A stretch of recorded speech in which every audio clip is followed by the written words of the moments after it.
Shalom adik-adik, kita bertemu lagi dalam acara Yesus Sayang Anak-anak yang diselenggarakan oleh Yayasan Terang Injil.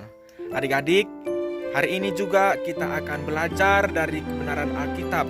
Kita akan belajar dari cerita Nabi Nuh. Cerita Nabi Nuh ada dicatat di mana ya adik-adik? Ya, ada di Alkitab. Adik-adik tahu Alkitab? Alkitab adalah firman Tuhan yang artinya setiap kata yang ada di dalam Alkitab berasal dari Tuhan.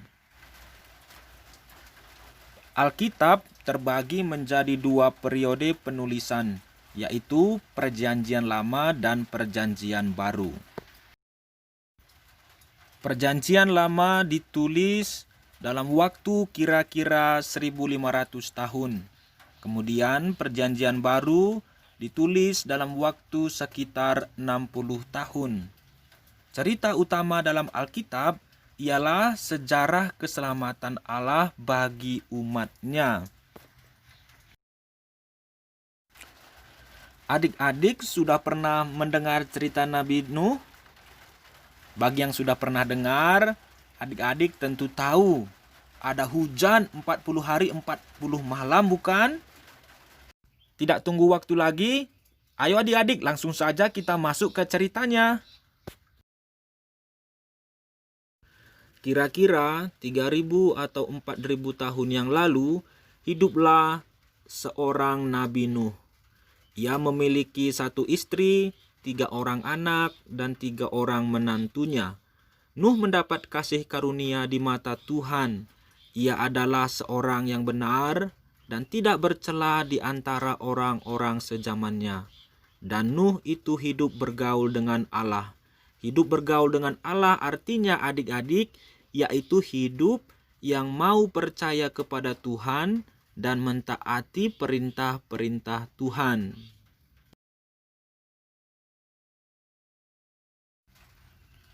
Pada zaman Nuh, manusia terus bertambah banyak. Mereka menikah dan memiliki banyak keturunan. Kira-kira baik tidak memiliki banyak anak? Jawabannya baik sekali. Karena apa coba? Karena anak merupakan berkat Tuhan yang paling besar di antara berkat-berkat Tuhan yang lain. Misalnya rumah, mobil, ladang yang luas. Dan kakak yakin juga kita semua pasti sangat dikasihi oleh orang tua kita, karena kita adalah harta mereka yang paling berharga. Jika orang tua saja sangat mengasihi anak-anaknya, terlebih lagi Tuhan Yesus, adik-adik, Dia pasti jauh melebihi orang tua kita. Karena Tuhan Yesus adalah pencipta kita. Kita adalah ciptaannya. Kita adalah miliknya. Adik-adik tahu, kita manusia adalah satu-satunya ciptaan Tuhan yang paling mirip dengan Tuhan. Kita tidak sama seperti binatang, tapi kita diciptakan menurut gambar dan rupa Allah kita.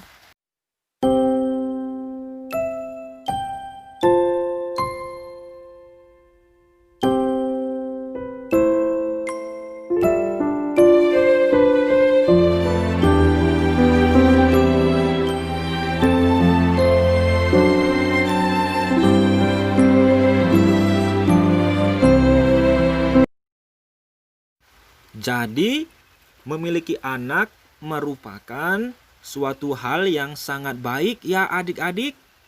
Dalam Kejadian 1 ayat 28, Tuhan Allah berkata, "Beranak cuculah dan bertambah banyak. Penuhilah bumi dan taklukkanlah itu.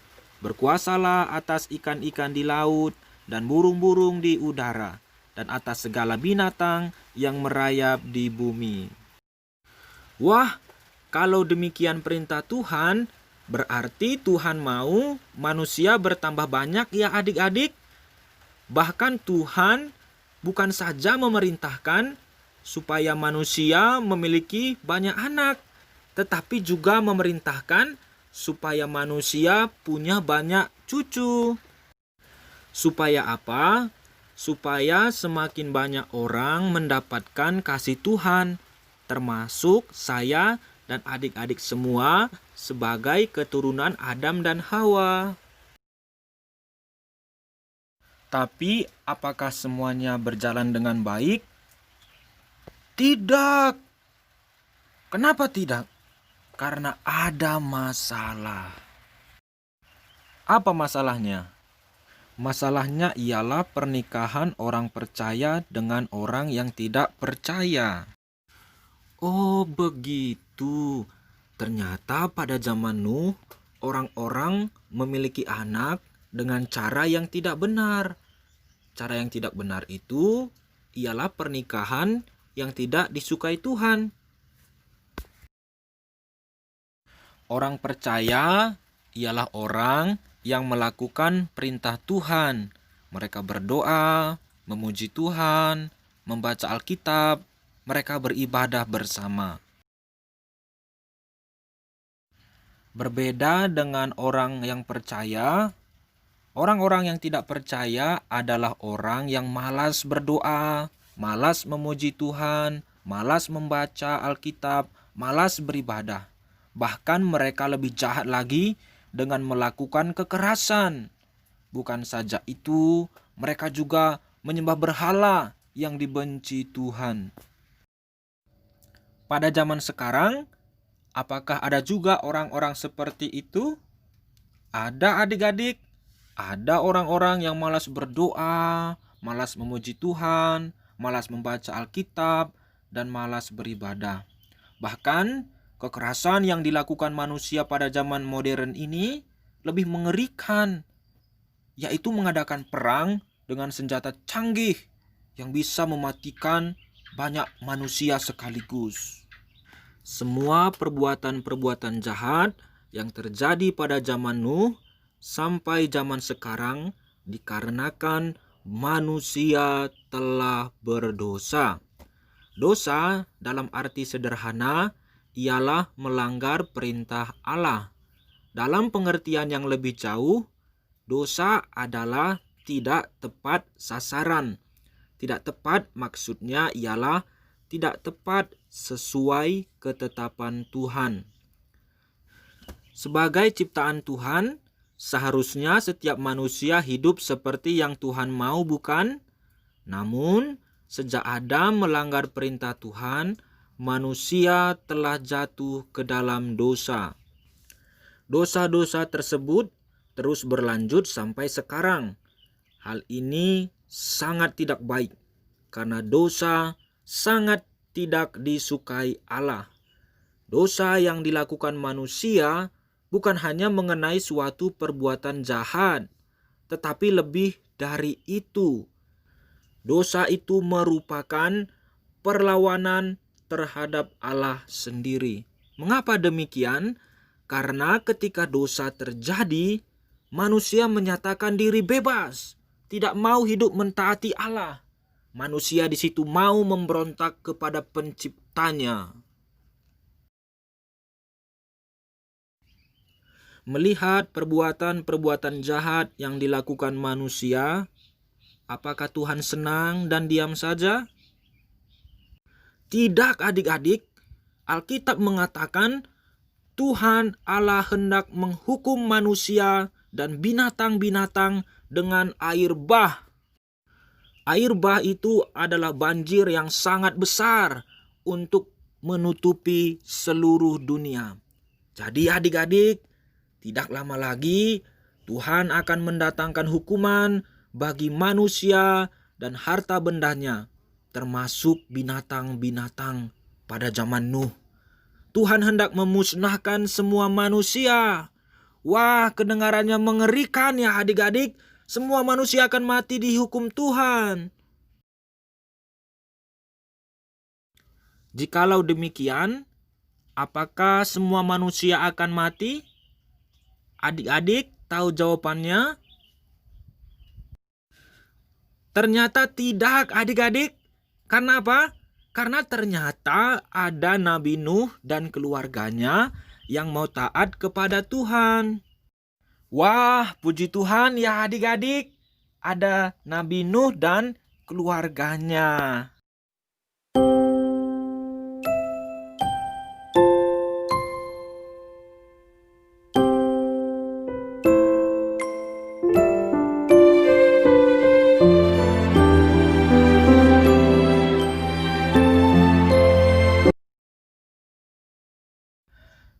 Nuh dan keluarganya adalah satu keluarga yang berbeda dengan orang-orang sezamannya.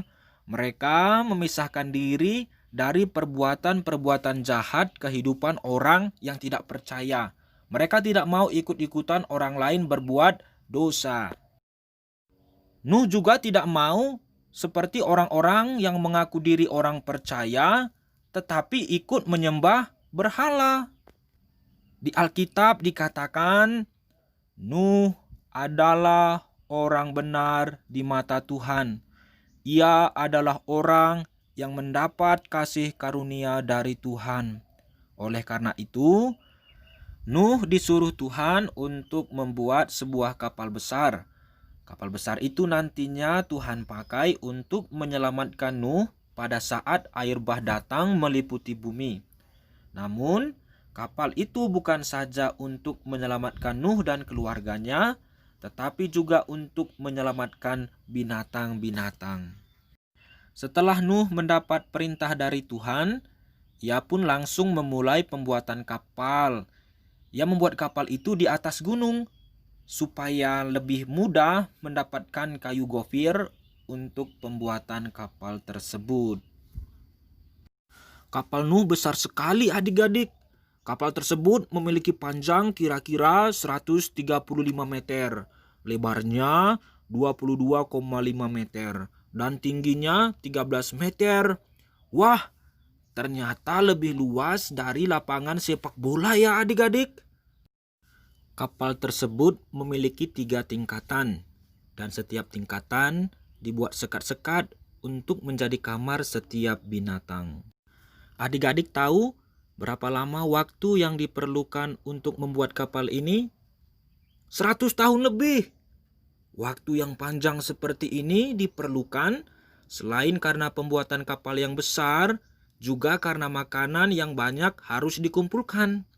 Makanan yang diperlukan adalah makanan selama 1 tahun. Bagaimana adik-adik? Apa yang mereka kerjakan baik tidak? Baik ya. Mengapa mereka bisa melakukannya? Karena mereka taat kepada Tuhan yang menyuruh mereka melakukan semuanya. Setelah lewat masa pembuatan kapal tersebut sekitar 100 tahun lebih, maka mulailah Tuhan memerintahkan setiap binatang untuk datang ke Bahtera Nuh berpasangan. 1 pasang binatang yang haram, kemudian yang tidak haram Tuhan kirimkan 7 pasang. Sementara itu, Nuh juga mencari dan membawa binatang-binatang tersebut untuk dibawa ke Bahtera sesuai dengan perintah Tuhan yang diterima Nuh. Pada saat yang sama, Nuh juga mengajak orang-orang pada zaman itu untuk bersiap-siap masuk ke dalam Bahtera seperti yang dilakukan Nuh pada masa pembuatan kapal. Meskipun demikian, orang-orang banyak tidak mau mendengarkan seruan Nuh dan tidak mau taat. Mereka mengabaikan apa yang dikatakan Nuh. Mereka tidak mau percaya kepada firman Tuhan yang disampaikan Nuh. Demikianlah orang-orang pada zaman itu sangat jahat dan keras kepala. Setelah mereka berdosa, Tuhan mengutus Nuh untuk memberitakan berita pertobatan kepada mereka. Tetapi mereka tidak mau bertobat dan percaya kepada Tuhan. Pendek ceritanya, akhirnya tibalah waktunya air bah datang. Maka Tuhan menyuruh Nuh dan keluarganya masuk ke kapal beserta seluruh binatang, 1 pasang, 1 pasang. Kemudian Tuhan menutup pintu. Tuhan membuka semua mata air di bumi. Tuhan juga membuka tingkap langit, sehingga air yang di atas semua turun ke bumi.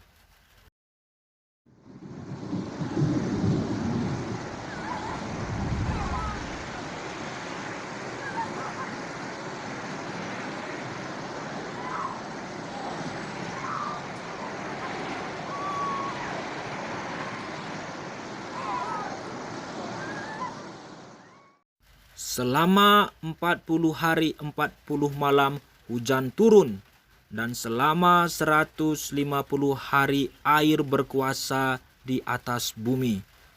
Selama 1 tahun Nuh dan keluarganya berada di dalam bahtera. Di dalam kapal, Tuhan memelihara Nuh dan keluarganya. Persediaan makanan mereka cukup dibuat oleh Tuhan. Namun, orang-orang lain yang tidak mau percaya Tuhan dan hidupnya penuh dosa, semua mati.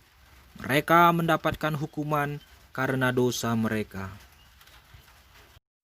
Adik-adik, apa yang kita bisa pelajari dari cerita Nuh ini?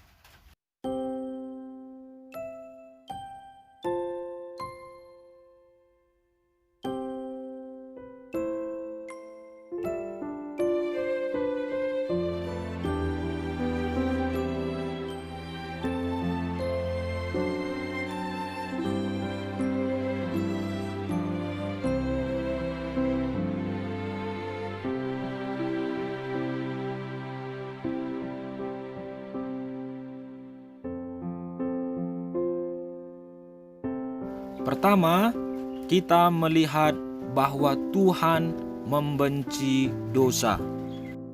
Tuhan tidak suka manusia berbuat dosa, dan Tuhan menghukum orang berdosa.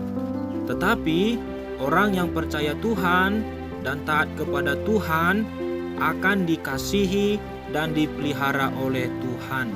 Tuhan memberikan kasih karunia kepada orang-orang percaya seperti Nuh. Tuhan menyelamatkan orang-orang yang percaya dan orang-orang yang tidak mau hidup berdosa. Kedua, yang bisa kita pelajari ialah dari cerita ini kita tahu satu gambaran peristiwa yang akan datang. Cerita ini merupakan bayang-bayang peristiwa yang akan datang, yaitu berita penghukuman bagi orang berdosa, sekaligus juga berita keselamatan bagi orang yang percaya.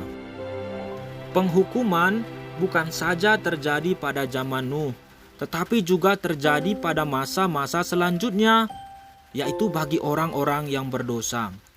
Itu terjadi baik di bumi maupun di api neraka. Kemudian keselamatan juga akan tetap ada seperti yang diterima Nabi Nuh. Keselamatan apa? Yaitu keselamatan dari Tuhan Yesus yang mati di atas kayu salib. Adik-adik tahu bahwa kapal besar atau bahtera yang dibuat Nuh itu sebenarnya hanya bayangan dari Tuhan Yesus. Bahtera itu hanya sebagai alat yang dipakai Tuhan untuk menyelamatkan Nuh dari air. Tetapi yang menyelamatkan Nuh dan keluarganya dari api neraka bukan bahtera, kan? Memangnya kapal bisa menyelamatkan Nuh dan orang-orang percaya dari hukuman neraka? Tidak, hanya Tuhan Yesus yang bisa. Makanya bahtera yang sesungguhnya ialah Tuhan Yesus. Tuhan Yesus sudah mati di atas kayu salib. Dia telah melunaskan hutang dosa kita. Dia telah melunaskan hukuman yang harus kita terima baik di bumi maupun di api neraka. Bagi yang mau percaya kepada Tuhan Yesus, ia akan beroleh keselamatan baik di bumi maupun di sorga. Maka pertanyaannya, apakah kita mau percaya kepada Tuhan Yesus dan taat kepadanya dan tidak mau hidup berdosa seperti Nabi Nuh? Kalau Nuh percaya kepada keselamatan yang disediakan Tuhan. Apakah kita juga mau percaya seperti Nabi Nuh?